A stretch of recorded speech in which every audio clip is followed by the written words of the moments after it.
Have you ever set art goals only to feel overwhelmed and unmotivated? Trust me, you are not alone. I've been there too. Lucky for you, today we're diving into how to actually set art goals that work so you can create more, stress less, and stay aligned with your purpose. Before we get into how to set these goals, let's first talk about why setting goals for your art is important. As artists, we can often feel like we're floating in this huge ocean of creativity, but without goals, we might not know which direction to swim in, and that can be frustrating. Oh, Lord have mercy. When you set clear goals for yourself, it helps you stay focused and organized. Goals give your creativity a roadmap. They keep you motivated and they help you see measurable progress. Whether it's finishing a piece, mastering a technique, or pushing the boundaries of your medium, having goals help guide your art journey and make sure you're always growing. So let's dive in. Before we tackle the steps in creating better goals, let's identify what typically holds us back and causes us to fall short so you can avoid them. Mistake number 1 is being too vague. The first mistake we make as creatives is setting a goal that is extremely too vague. Have you ever said, I want to better my craft? Like, yes, that's a great start, but it's super vague. What exactly do you want to better about your craft? Identify that. You need specific, measurable goals. Mistake number 2 that we often make is setting unrealistic goals. As a visual artist, I've done this before, like saying, I'll finish 10 portraits in 1 week.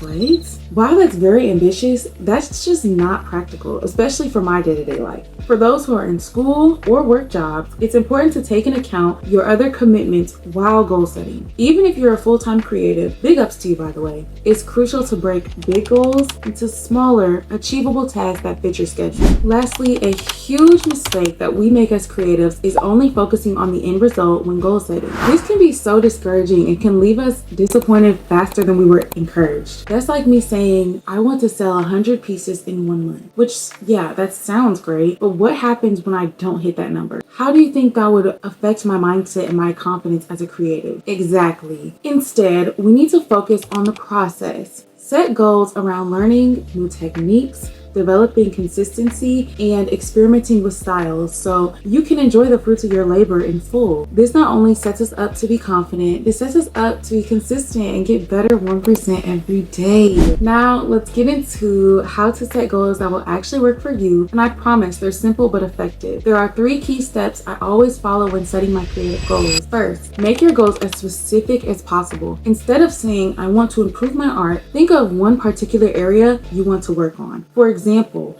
let's say I want to learn how to shade with colored pencils to create realistic skin tones. Now, break that goal down into smaller steps. What resources do I need in order to gain the information that is needed to grow in my area of expertise? For someone else who may draw colored pencil drawings, a great way to learn how to shade and create realistic skin tones is YouTube University. The information is out there, you just have to want it. And in order to make it feasible to your life, break your goals down as small as you can. The more specific, the more attainable it will become. Step and time-based. Don't just say I'll work on my craft whenever I have the time. That is the quickest way to fail. Have you ever heard the saying, you make time for what matters? That holds truth in everything that you do. If it matters to you, you will make time for it. You may even plan around it to ensure it gets done. But get comfortable with setting deadlines for yourself. Deadlines are your friend, and you can even tie an incentive to it. Setting time aside to practice daily can also ensure you're getting 1% better every day. 30 minutes of practice a day can make a huge difference in your growth when you look back in 6 months or even a year. Time frames help you stay accountable and make your progress easier to track. Step 3.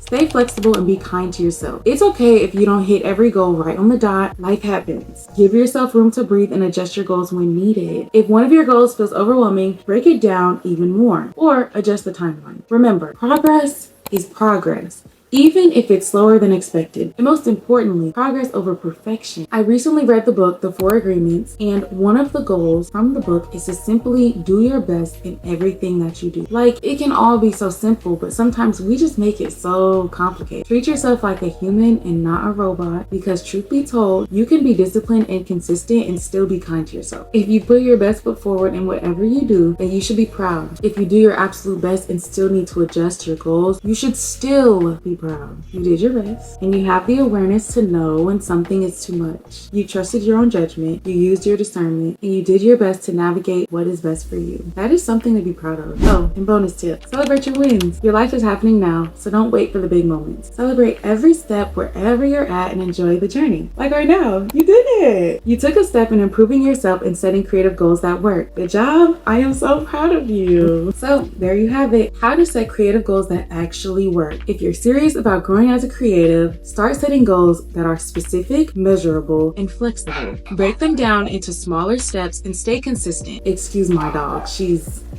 barking. I promise, with a little planning, you'll be amazed at what you can accomplish. If you're new here, I'm Madison Ivory, a visual artist and art educator who talks about all things art, faith, and living a beautiful creative life. So not only do I wish I knew these tips when I started my art journey, but I urge you to implement them into your success strategy to ensure growth in your field. What art goals are you setting for yourself? Drop them in the comments below because I would love to hear. And if you found this video helpful, don't forget to hit that like button, subscribe, and hit that notification bell for more creative tips. Thanks for listening, and I'll see you in the next one. Everything's so wonderful, just how I thought it would be.